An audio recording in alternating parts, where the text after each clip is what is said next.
Olá, sejam todos muito bem-vindos. Você está no canal do Escritor Cínico. Nesse vídeo nós vamos conversar sobre o livro Piquenique na Estrada, dos irmãos Strugatsky, o Arkady e o Boris. Depois da vinheta, nós conversamos sobre essa história de ficção científica. E hoje tem vinheta. Vamos lá, roda aí, técnica.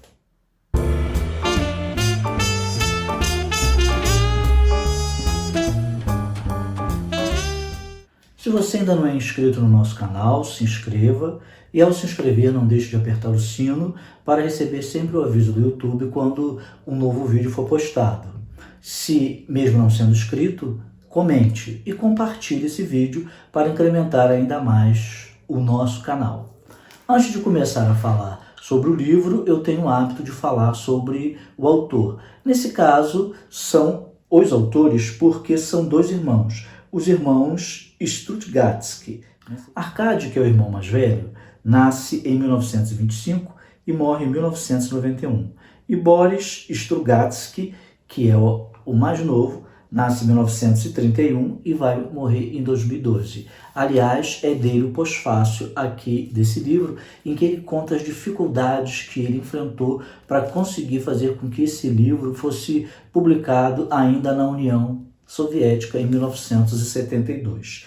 Os dois nascem na cidade de Batumi, na Rússia, e eles escreveram um total de 25 romances. Mas antes de serem escritores de ficção científica, eles trabalharam em ciência da computação, eles foram tradutores de documentos técnicos e trabalharam também no Observatório Astronômico de Pulkovo.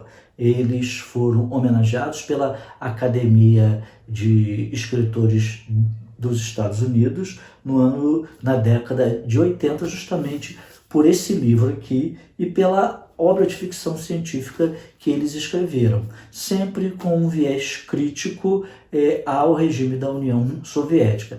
A história se passa numa cidade pequena, a gente não sabe onde é, mas o nome é Harmont.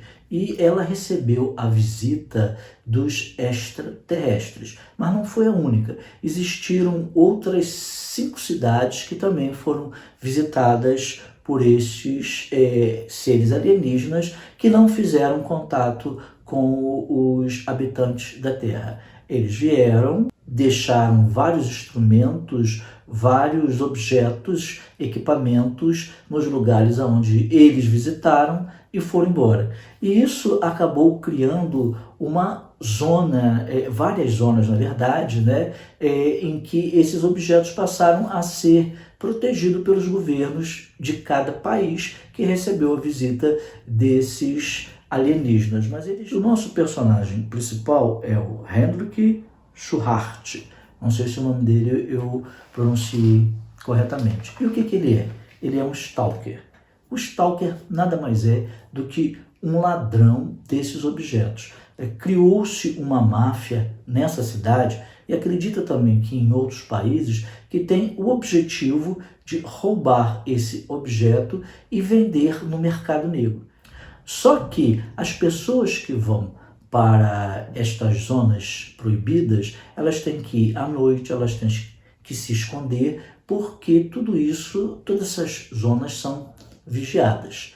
E quem vai para lá acaba tendo efeitos colaterais provocados por alguns desses objetos. Não são todos. Não se sabe o que acontece nessas zonas, mas prejudica os seres humanos. Alguns perdem a perna, outros perdem a visão, outros viram mutantes, mas isso só acontece com os stalkers, só aqueles que se aventuram a roubar esses equipamentos. E o nosso herói, o anti-herói, o Hendrik, ele é uma dessas pessoas.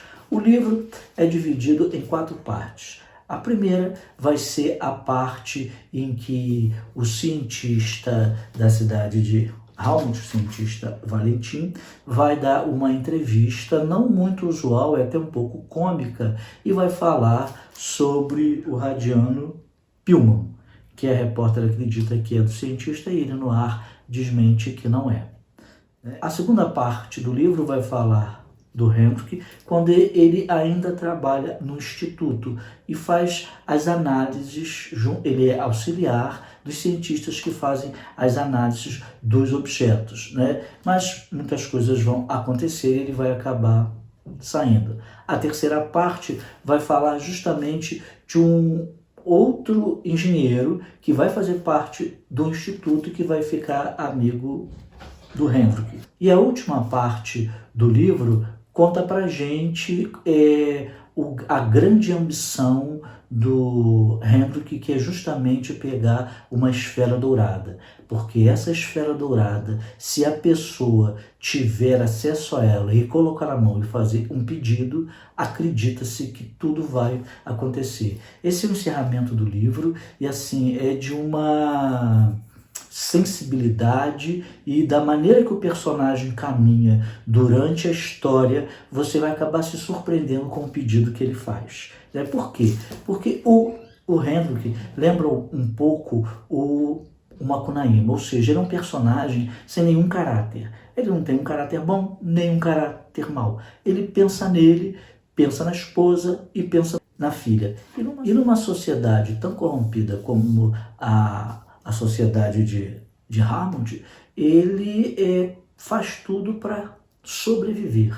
Então, ele luta pela própria vida e ele tem consciência disso. E o que eu achei do livro Piquenique na Estrada? Bom, eu considero que ele tem vários caminhos. Como assim? Ele vai falar da questão humana e da questão moral, até que ponto nós devemos ser morais quando as pessoas que nos governam não são, quando as pessoas que nos governam são corruptas, não sei se isso vai te lembrar alguma coisa, e vivem justamente da opressão sobre a população, passam a visão de que elas são honestas quando elas vivem total corrupção.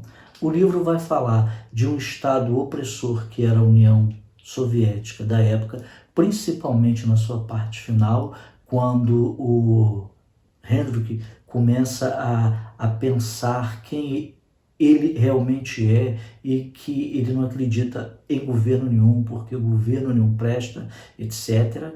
E o livro vai falar sobre a questão social. São vários caminhos que são abordados pelos irmãos Strugatsky. Então é um livro que eu considero recomendadíssimo. Vocês devem ler esse livro de ficção científica, primeiro porque é bom, segundo que ele é considerado um dos melhores livros já escritos na União Soviética na década de 70, e não somente na União Soviética, mas também em todo o leste europeu. Quem escreveu o prefácio desse livro foi nada mais, nada menos do que a autora de A Mão Esquerda da Escuridão, a Ursula Le Guin. E é um prefácio que vai te dar uma noção do que vem por aí. E o pós-fácio é escrito pelo Boris Strugatsky e, como eu já disse, ele vai contar a dificuldade que foi para ele conseguir publicar na União Soviética esse livro Piquenique na Estrada. Ele conta que o livro saiu totalmente mutilado, não havia nada de mal que estava sendo escrito e as desculpas eram as justificativas eram as mais estranhas possíveis, como cada palavrão usado poderia corromper a nova geração que estava chegando.